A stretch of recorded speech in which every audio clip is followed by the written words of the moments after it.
যে রায় দিয়েছে, এই রায় আমরা শুনেছি, এটাতে আমরা অনেকে খুব উচ্ছ্বসিত, মনে হচ্ছে যেন বাপ রে বাপ, যেইগুলো এখন পর্যন্ত এক বিয়েই করে নাই এরাই আরো বেশি খুশি। তুমি না আগে একটা বিয়ে করো, তারপরে না তোমার খুশি হওয়া লাগবে।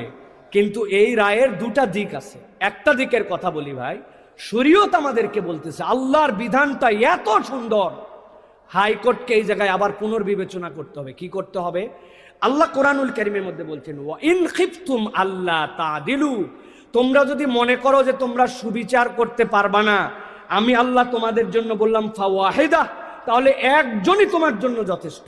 এখন আপনি ইনসাফ করতে পারবেন না, আদালত করতে পারবেন না, তার সাথে ন্যায় বিচার করতে পারবেন না, দ্বিতীয়টা বিয়ে করার পর প্রথমটার সংসারের খবর নেন না, তাহলে প্রথমটাই একটাই আপনার জন্য যথেষ্ট। এত শর্ত আল্লাহ দিছেন। তবে সাথে সাথে এইটাও মনে রাখতে হবে যে আল্লাহ রাব্বুল আলামিন যে বিধান দিয়েছেন, কারো যদি সামর্থ্য তাকে ফুলফিল করতে পারে তাহলে ওইটা করা জায়েজ, ওইটা শরীয়তের বিধান। ওইটাকে যদি কেউ অস্বীকার করে ঈমান থাকবে না। সেইটার জন্য স্ত্রীর থেকে যে অনুমতি নিতে হবে, এটা শরীয়ত বলে নাই। হাইকোর্ট এটা বলেছে ঠিক, কিন্তু এটাও তো বিবেচনা করতে হবে।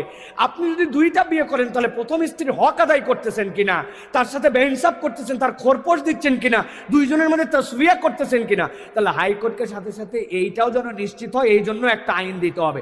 বিয়ে করতে অনুমতি লাগবে না, তবে বিয়ে করলে প্রথম জনের সাথে যদি অবিচার করেন তাহলে কোরআন অনুযায়ী আপনার খবর আছে, তখন আপনাকে পানিশমেন্টের আওতায় আনতে হবে, তাহলে বিচারটা সুন্দর হবে। সামগ্রিকভাবে বলবো